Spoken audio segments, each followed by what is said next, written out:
Hello everyone and welcome to Flickering Myth. My name is EJ Marino and today we're diving into the brand new lockdown set pandemic era movie Songbird. Every little thing gonna be alright. Now I am recording this video after the embargo has lifted. Honestly, they never really told me in the embargo, so I was just kind of like waiting to see when other reviews got there. I saw the reviews this morning and I'm not too shocked, but people do not like this movie. For me, I actually don't hate this movie. Is it a good film? It's fine. I think the cinematography is interesting. The acting, I was surprised by the acting in this. I did not hate it. The whole theme and message and vibe of this film can be shocking, and I don't feel like it's an exploitation film, but it is handling something that is very touchy for a lot of people in a not sensitive way. This isn't your your drama, your very moody film about a crazy event that's like what's going on in our world. No, this is a cheesy kind of romance film that has a little bit of a thriller, some drama to it, a little bit of horror. There's a lot in this film, so I can see why people aren't comfortable when you're talking about a movie like this. But if you break this movie down without all the extra drama around it,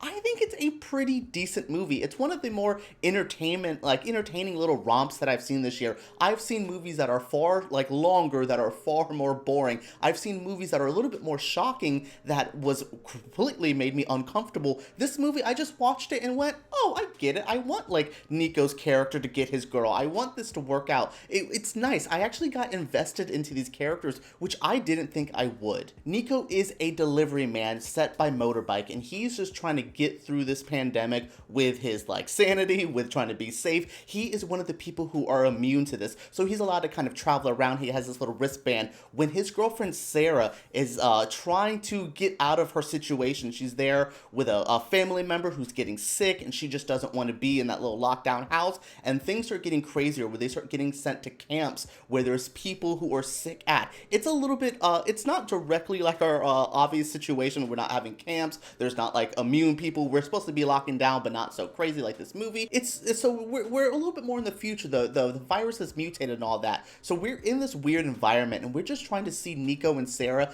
have a relationship. And I thought that was very relatable. Their moments on Zoom and FaceTime and all that kind of jazz, the video chatting, I thought that was just so endearing. And there's a moment where they're just sitting between a door and you just feel the tension there and they want to get together, and I actually believe this. Look, I'm not the biggest KJ Apa fan from Riverdale, and Sofia Carson, I think, is the younger actress who's playing Sarah. She's only really done the Descendants movie, so these aren't two actors that I was gonna think that were just gonna blow me away, but they actually got into these characters. They actually really made me believe their drama, their tension, their relationship. I was rooting for them by the end. That is rare, especially in movies dealing with a younger cast in a situation like this. I was expecting just go, get it over with, both of y'all just go away, but no, I was just like, hey, maybe they can get together, maybe I want them to.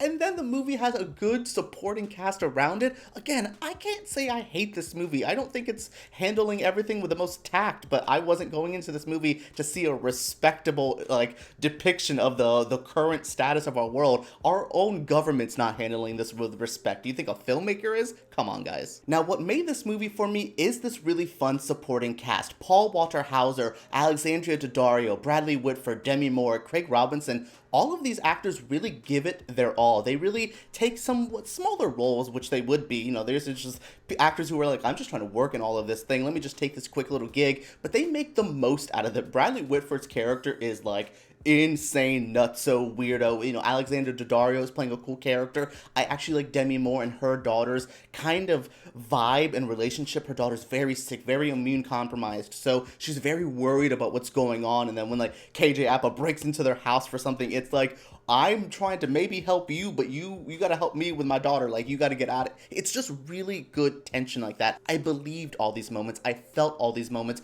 Again, was it handled with the most respect? No, but it's a horror-ish, thrilling romance movie. Again, I wasn't expecting a groundbreaking Meryl Streep level, wow, they really hit me hard. No, I got exactly what I wanted, and the supporting actors knew what I wanted. I wanted something a little bit more over the top, a little bit more kind of engaging and entertaining. I just didn't want to sit here and be so sad for the whole hour and a half or whatever this was of like, wow, isn't this crazy? No, I wanted to get invested in these characters, into the story, and I did just that because of the acting, because of the writing, because of the directing. None of this really offends me, and I think, again, it's based by people who took this seriously and handled this the best that they could. One of the gimmicks of this movie, which I do have to mention, is this is one of the first, if not the first movie to film in the lockdown Los Angeles. It is a crazy time over there, and during that first couple months of it, there really was a lot of emptiness, and they really used that. I think the setting of this film works so well. It's a little 28 Days Later, but there's still a little bit more people. It's a little Purge, and I think this is the most comparable. I think the Purge is more shocking and like